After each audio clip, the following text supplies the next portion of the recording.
मित्रांनो, आज आपण कामिका एकादशीचे महत्त्व आणि त्याची व्रतकथा जाणून घेऊया. तर मित्रांनो, आषाढ मासातील कृष्ण पक्षातील एकादशी ही कामिका एकादशी म्हणून ओळखली जाते. कामिका एकादशी व्यक्तीच्या सर्व पापांचा नाश करते असे देखील मानले जाते. कामिका एकादशीच्या दिवशी भगवान विष्णूच्या गदाधारण केलेल्या रूपाची पूजा केली जाते. कामिका एकादशीचे महत्त्व असे आहे की गंगा, काशी, नैमिषारण्य आणि पुष्करमध्ये स्नान केल्याने जे फळ मिळते ते भगवान विष्णूची पूजा केल्याने प्राप्त होते. कुरुक्षेत्र आणि काशीमध्ये सूर्य आणि चंद्रग्रहणांवर स्नान करून, सागर, जंगलासह पृथ्वी दान करून जे फळ प्राप्त होत नाही ते भगवान विष्णूची पूजा करून प्राप्त होते. जे श्रावणात देवाची पूजा करतात, सर्व देवता, गंधर्व आणि सूर्य इत्यादींची पूजा करतात. अर्थात ज्या लोकांना पापाची भीती वाटते त्यांनी कामिका एकादशीचे व्रत करावे आणि भगवान विष्णूची पूजा करावी. या एकादशीचे व्रत आणि भगवान विष्णूची उपासना पापाच्या चिखलात अडकलेल्या आणि जगाच्या महासागरात विसर्जित झालेल्या मनुष्यांसाठी अत्यंत आवश्यक आहे. पापांपासून मुक्त होण्याचा यापेक्षा चांगला मार्ग नाही. जे लोक या एकादशीला भक्तिभावाने भगवान विष्णूला तुलसी दल अर्पण करतात ते या जगातील सर्व पापांपासून दूर राहतात. भगवान विष्णू तुळशीच्या डाळाप्रमाणे रत्न, मोती, दागिने इत्यादींनी प्रसन्न होत नाही.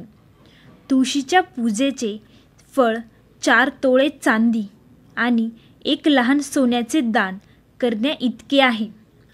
तुळशीच्या रोपाचे सिंचन सर्व मानवी दुःख नष्ट करते.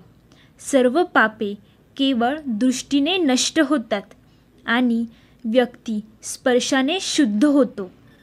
चित्रगुप्तसुद्धा दीपदानाचे महत्त्व आणि कामिका एकादशीच्या रात्री जागण्याचे फळ सांगू शकत नाही. जे या एकादशीच्या रात्री देवांच्या मंदिरात दिवा लावतात, त्यांचे पूजन करतात, अमृत पितात आणि जे तूप किंवा तेलाचा दिवा लावतात ते 100 कोटी दिव्यांनी प्रकाशित झाल्यानंतर सूर्य जगात जातात. ब्रह्माजी म्हणतात की हे नारद, ब्रह्महत्य आणि भ्रूणहत्य इत्यादी पापांचा नाश करणाऱ्या या कामिका एकादशीचे व्रत करावे. जो माणूस श्रवणाने कामिका एकादशीचे व्रत ऐकतो आणि वाचतो तो सर्व पापांपासून मुक्त होऊन विश्वलोकात जातो. कामिका एकादशी व्रतकथा. एका गावामध्ये एक वीर क्षत्रिय राहत होता.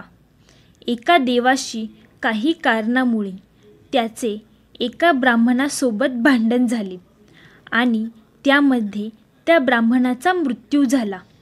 आपल्या हातून मेलेल्या त्या ब्राह्मणाचा अंत्यविधी करण्याची इच्छा त्या क्षत्रियाने व्यक्त केली, परंतु इतर ब्राह्मणांनी त्याला परवानगी दिली नाही.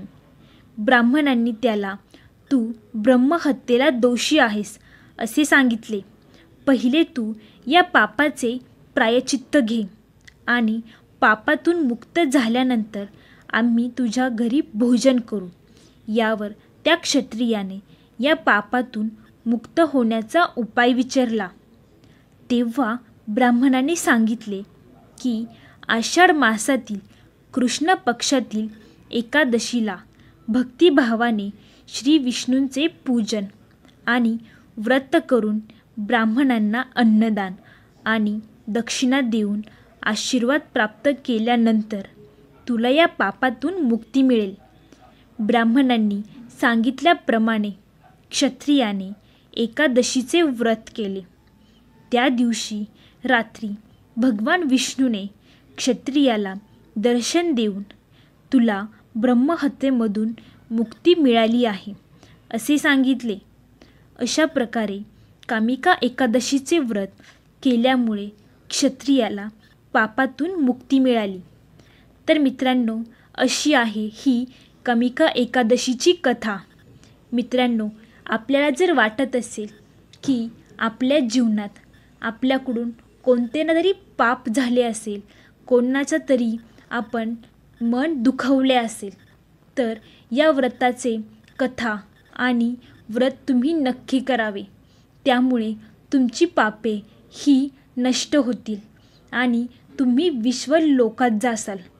तर मित्रांनो, तुम्हाला ही कथा आवडली असेल तर चॅनेलला नक्की सबस्क्राईब करा आणि लाईक, शेअर, कमेंट करायला अजिबात विसरू नका. धन्यवाद मित्रांनो.